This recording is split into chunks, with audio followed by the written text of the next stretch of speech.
कारण की उद्या जे आहे उद्याचे नगरसेवक तुम्ही होऊ शकता, उद्याचे आमदार तुम्ही होऊ शकता, उद्याचे खासदार देखील होऊ शकता, मंत्री देखील होऊ शकता आणि पुढचे मुख्यमंत्री देखील आपणच होऊ शकता. म्हणून आपण ही संधी जी आहे आणि आपल्या पक्षामध्ये अगोदरच आम्ही सांगितलेलं आहे की जो मेहनत करेल त्याला संधी दिली जाईल.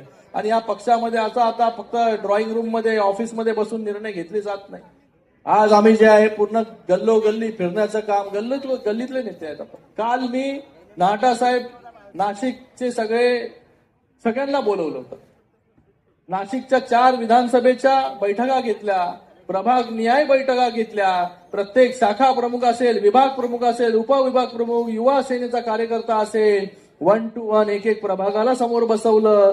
सकाळी 12 वाजता दुपारी बैठक चालू झाली, रात्री 8 वाजता ती बैठक संपली. 8 तास सलग जे आहे हे 4 विधानसभेच्या बैठका घेतल्या, जेणेकरून एक बाबा त्या कार्यकर्त्याला वाटत असतो तो इतके वर्ष काम करतो शिवसेनेसाठी, झेंडा जो आहे तो खांद्यावर घेऊन जो आहे तो मिरवत असतो आणि एक अभिमान असतो त्याला आपल्या नेत्याबद्दलचा. पण तो जे आहे ते फक्त आपल्या नेत्याला कधीतरी टीव्ही मध्ये बघत असतो. प्रत्यक्षात नेत्याशी जे आहे हे नेहमी एक कार्यकर्त्याची नाळ जी आहे ती जोडली गेली पाहिजे.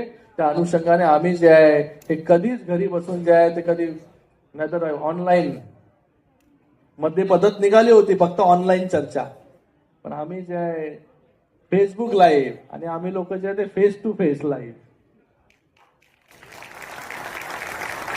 Face to face. कारण की फेस टू फेस गेल्यानंतरच तुम्हाला समस्या कळणार आहेत. तर बिचारा शाखा प्रमुखाच्या